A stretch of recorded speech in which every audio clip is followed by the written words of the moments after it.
built this server client application. It's also part of the book, but instead of copying everything from the book, I've already kind of rewrote it. So I'll put it on the notes. You can just copy and paste it, use it. But we'll do one anyway. So here I'm going to create a new project, and I prefer you using JavaFX for this one. Okay, so we're going to build a JavaFX project. If you remember, do that. Hopefully you still remember. So JavaFX here.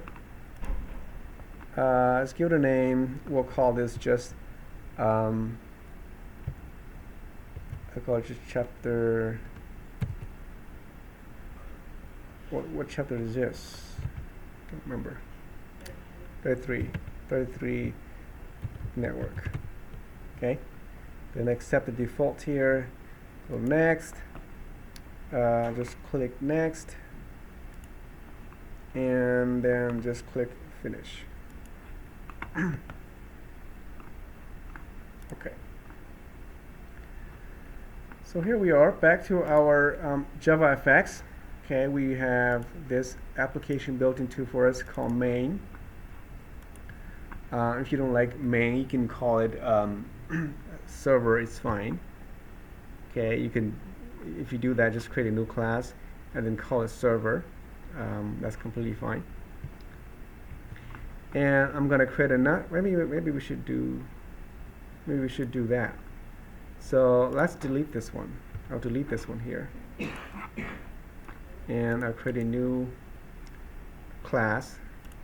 We'll call it server. This is a server side. Okay. The superclass will be extending. Well, we'll do that manually. Let's click finish. Okay, it's going to extend the application, right? Because it's a JavaFX application. So JavaFX application, and what that means is that you need to implement the methods of start. I don't need this constructor. So we have that start, and somewhere up here or down here, doesn't matter, we'll put down here, you have the public void main, static void main, string args, then we'll launch it. Okay, remember all that? And this is where we put our code. So this is the server side. We'll add another class. Well, let's see.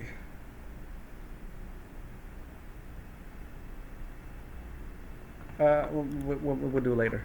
I'll have to do a separate separate instance. So I have here, if you look in the notes, I have the link here to go, and then we could just copy this code here over. Okay. I have to kind of modify a little bit if we need to, but yeah, we just copy everything here. That's fine. From the import, okay, all the way down to the end of that, right here. This is the client side. I mean the server side. You just copy all of those. Again, this is just from the book. I modify just a little bit. And I'll show you where. So here we could replace everything here, right? I shouldn't have to do that, but replace everything there, and this should be ready to go. The layout, I guess we didn't use that, but that's okay. Okay, so just to show what this are, I really wish I can change that appearance of those texts because it's really, really small. Colors, font label, decoration, the text editor. I think that's pretty big already. Java. Make that also 14. Okay, a little bit bigger. Okay, so here we have our usual stage, right? This is just basically stage. We have a text area to provide the text, and we have a root, just a pane. It's called a scroll pane. You add that. You don't really need this style, but you can just leave this. This is pretty standard, JavaFX stuff. We did it before. Okay. The new stuff is down here. This is where the thread comes in. We need to create this thread to run that server. Okay, so here I have a thread send equals new thread. Okay, the book has it different. The book has like I think it does this. What the book does uses a lambda expression. Okay, it uses something like that, and then like that. Okay, and then at the end, I think it didn't have the end here. I don't want to mess it up, but it looks a little bit different. But it do exactly the same thing. Let's see if we can find that in the book. So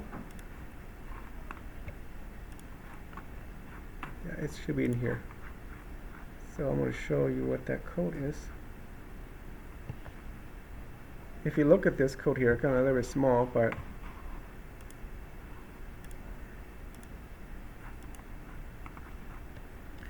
so right here, it starts with a new thread, right? And then it uses a lambda expression. This is a lambda expression, if you remember that, right? Inside here it just says try, and then runs the rest of the code until the end of that line, which is like right here. And then you have dot start. Okay, this whole thing here is it's using a lambda expression. I broke this down so we can easily see it in terms of a new thread. So you can do thread send is equal to new thread, okay, and then the new thread will then have a class called, function called run. I'm overriding that thread, the run. The book has it. If you see it, it was like. So if you use lambda expression, you don't need to say the run because it automatically overrides the run method. Okay, and so when you have it done this way, so inside that class, that send will look like this, right? I put all the code in here, and then after that, you need to run the thread called send. So it was just send dot start. Okay, so you have it in a separate line. Whereas the other one, you will have like new thread, and then the lambda expression, and then you have something like that, right? And then at the end you have start. Okay. So either way, it's the same. You get the same thing. This is an anonymous, it's an anonymous object or thread, right? You don't have a name. It runs it once. This one has a name. It's called send. So you can still refer back to it. Send start, send stop, whatever it is. Here you only start. You can't close it. So that's why this is not really not the preferred way, but it still means the same thing. So when you do this, you don't have to put the public run in here because it's already understood. Okay, but if you're using like the send object, then you have to put the run code in here, and then what goes inside the run is exactly what goes inside here, exactly here. Okay, so I just want to show you the difference between the two. And because it's an anonymous class, you will start right away here. It's like an anonymous function, right? You start right away. Whereas the other one, you would call it to start. Otherwise, you won't start. Okay? So inside that thread, you need to try it. Just make sure this socket works, right? If it doesn't, then you have an error. So you have a try catch all the way from here to the end here. Okay? So you need to put that in there.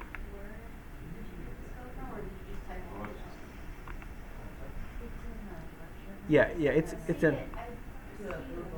Yeah, did you see in the notes here? It's in the last page. You go in the Google. Yeah, and the link, the Google Doc, links to that document. Yeah, yeah, you can get it from there. No problem. Okay, so so we have you call it server socket, you give it a port number 8000, and this part here, platform.run later, again, is another lambda expression. Okay, what this one does is, again, we never get to talk about this, but the platform.run later is really all it does is it updates the screen on the JavaFX window. Okay, it does like an animation. It's like a way it pauses. It updates data on the screen. Okay, so that's pretty much just all it does. So this is so we use that to update the data on the JavaFX screen. But the action takes place like right after this one here. So now it listens to for a connection from the client side. Okay, if this code here doesn't go through, then none of these will happen. Okay, it will not run. It does not know where to go because the socket is not being established between the server side here and the client side. So it's still waiting until a connection is made. Once that's been made, then it will start processing this information here. Okay, and once that has been established, then it will create the input and output to send data. Right, that's the diagram we saw earlier, that read and write process. And here it will do a calculation of that input. So when you read, when the data comes to this socket from the client side, notice that there's no parameter inside. Okay, whatever comes through is, I would expect this to be some type of data, a number. So in this case, whatever that data it may be, right? So we're expecting a number of some sort. And it's going to come as an object, well, not object, but as a stream to the input from client variable here. And then when we get that input, if you remember, this is like similar to the result set when you request a database table, right? You get a result set of something. And then how do you access the data is you can say, okay, from the input stream, I want to read the double value or the integer value, or the entire line, whatever that is maybe. Okay, so you read that into another variable name called radius, and this is double type. So now you receive the number of the data from the client side, and then you can do whatever you want with it, right? Here, just basically you just did the area of that is basically area of that it's like a circle or something, right? This doesn't matter. You can do whatever you want. It's just you're part of the server side. What you're supposed to do? Do you provide any type of calculation of some sort? Maybe provide the factorial number of this input here, whatever this is, and then send it back to the client. Right? Doesn't matter. Once you are done with that, then you need to call the output and then write it back to the client. And then you write it double. It has a function called write double. It's built into the output here. So if you look at this, for example, if I do like that, you see here, write double, write byte, write long, write int, right? If you you have all these different functions here to use. But we're gonna write a double number back. Once we calculate the area, we send it back to the client, and then again here it renders the screen size. I mean the JavaFX screen. It will update the data on that, right? So the first thing it does is okay, it prints out this message to the text area. After it receives data, it processes it, sends it back out to the user, and then it outputs additional information on the client and the server side, so you can see on the server side. And then after that, it's done. Again, it just sits and wait. Okay, wait for more input. If there's any more, if it's not, it will just sit and wait until you shut down the program. Okay, so if you save it now, and let's say if I run this one, and you'll see that it's looks just like this. Very simple application. You can make the screen a little bit bigger. It says server started that day and time, so it's waiting. So this line here is this line here, right? Server started at this day and time. That's what you see. So now it sits right here. It's waiting for an input now. Okay, there's no input, so it's going to just wait there until we close the program. Okay? Yeah, yeah. Right. Well, I mean, if you don't worry about this, then it's not a lot, right? This part here is because you're doing some other stuff. I could put that into a function, right? I can say here, you know, public void or something like that, and then call the function instead of put it in here. It looks a lot because it's all jumbled into a single method. You can break into a lot of methods. Okay, so it looks shorter, right, John? Okay, and of course a lot of comments in there too. So once that's done, then it's just going to wait until the client side. Okay, so now let's go on the client side. To have this work, you have to open another copy of Eclipse. Okay, you have to have two different instances because I cannot run both at the same time here. Okay, so I don't think I can I?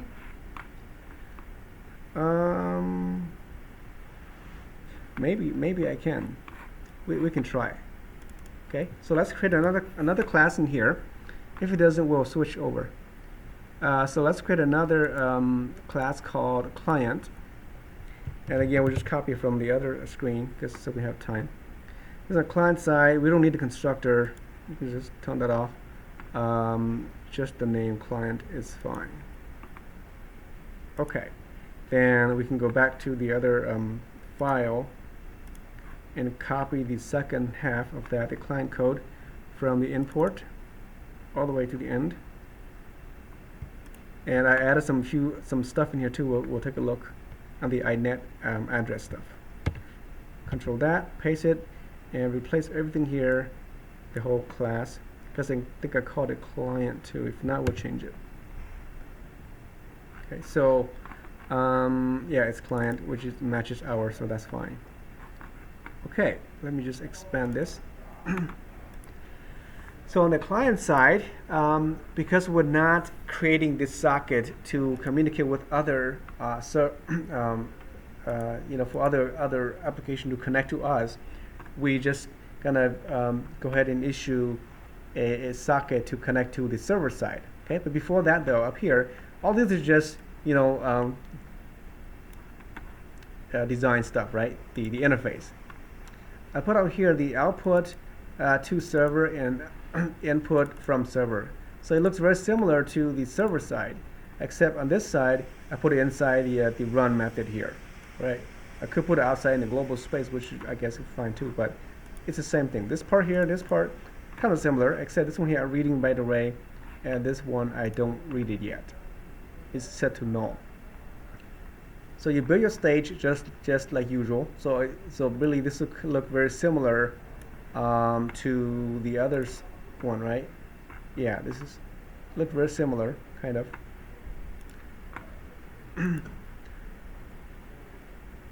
So I have we add a input field, a text field, so we can type the number and send that over to the server side.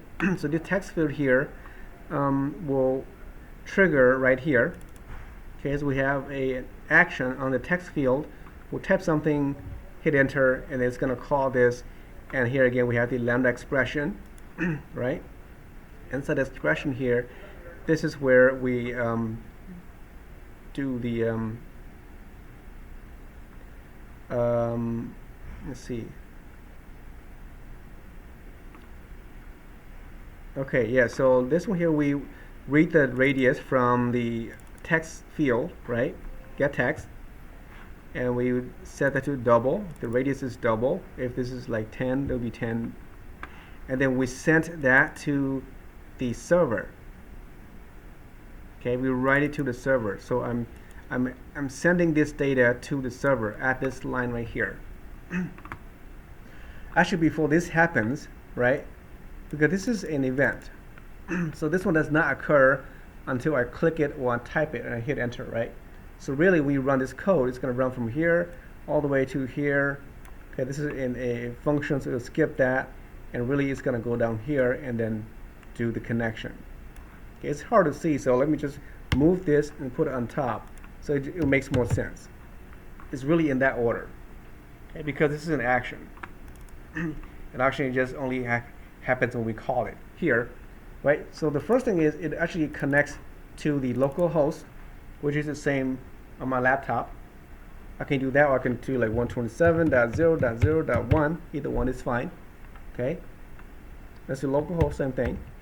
At a port 80, 8000. This port here has to match this port here. Whatever you put here have to match. Okay. And this application runs on the localhost server. That's why I'm using localhost. If it's from Google, they always say www.google, right, .com, or whatever. Maybe not that, but it'll be an IP address of 123.45, whatever it is, like that, right? Okay, you need to connect to that server. But since I'm running on the same host, it can just be localhost. Okay, so this localhost here is not the client-side localhost. It's the server-side host. Okay, I just want to make sure that's clear. Both of these are server-side data. So once I made the connection, and then when I run this line, then it's going to transfer it over to the server side, and it will trigger right here. This line will read that socket, accepts it if it matches the port number and its server, of course. If it does, then great. Then it will, once that has been made, then I can read any data from the server side, right? Server can send data. Here is really nothing. It sent the data over. There's nothing to send. Basically, just some type of handshake communication. And then, of course, here also do the output. So you set those communication going on. Those two channels are open for communication. And then now, once I click that text field with the number of text, when you click on it, so now the connection has been established. I can now send the data over to the server side by using two server write double radius. This line and this line here, as you can see, is exactly the same, right? This one I'm writing it back to the client.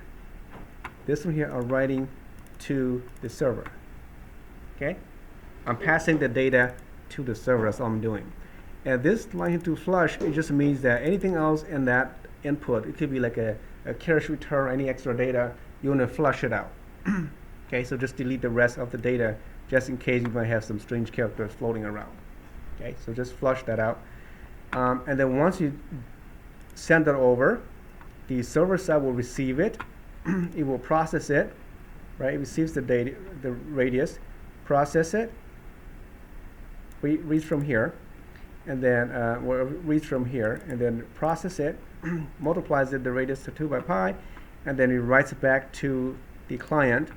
The client receives it, and then it will read that from the server, that new number, and then assign it to an area variable, and then print it out. Print and print to the client side, and then done, and it waits until the next process. Okay, so let's see. So I need to run this server side first. So I'm going to go back to the server side and click run, and well, I have two of them ready. Did I? No. Yeah. Okay, so this is running. No, something's not. Oh yeah. Something happened here. This one should be. I'll turn this off. Okay. Let's try again. So the server. Yeah, I have. It's still running. It says. Somewhere still running down here.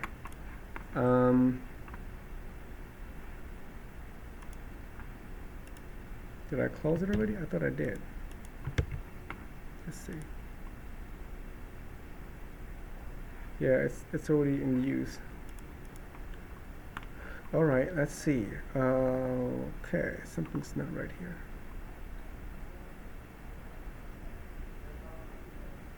Let me put. Okay.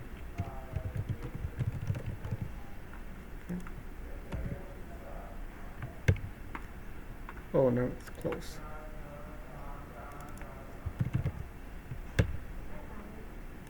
Yeah.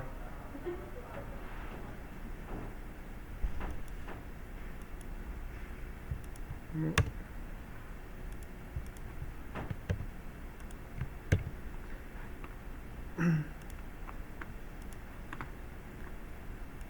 try again. For some reason it's still running. Okay.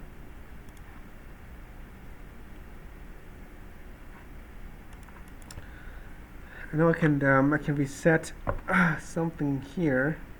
If you go to the console and press the 1X. Over here.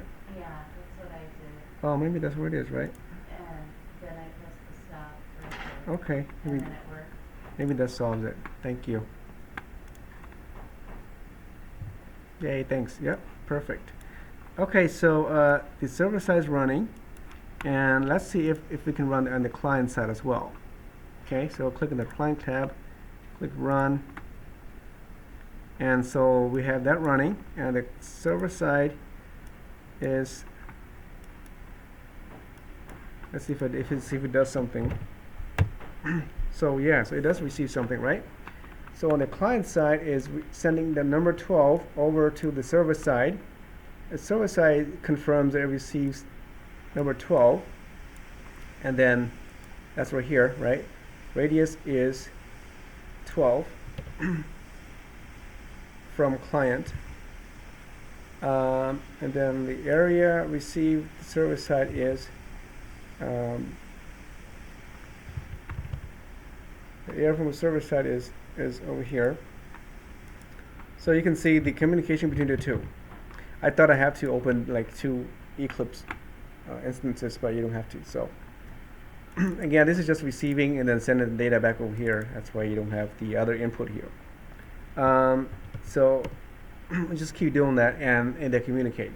So if I were to deploy this on a web server somewhere on Apollo or Kronos and have it running, then you can run this application and from your local machine or from a home, and you can connect to the server here on the Apollo server, and you can still get the information here. Okay, if you know the port number, like I have here, and you can also know the IP address of Kronos or Apollo, then you can communicate this way. So what this gives you is that you can write your application on the server application to do a lot of stuff, whatever you want to do here, and you want to, if you give out that port number or the IP address to anybody, they can write their own Java code and they can interact with the server and they will get the information here. Okay. So this is an example of how you can do a client-side, client-server communication. On the client-to-client, it'll be kind of similar to the server side here, but you will have it's like two servers talking to each other at the same time. You provide the client interface, and they can communicate. So you have a chat program. Okay, I think the book might have an example of that in there. Okay, so and this only allows like one client. Yeah, one client to communicate with the server. So if I have another client and it tries to connect to the server, it won't, because the thread is running already. Okay, so it will not be able to connect because the way this is coded. Otherwise, I have to change the code here just a little bit different, and to instantiate a different thread inside here to run another additional threads. I'm not gonna go in there, but so that's the example in the book, and it. Looks like for the exercise we'll have multiple text areas in our input stuff. That's what it looks like In the book? Yeah. For the exercise? For the exercise, yes. It says when you calculate interest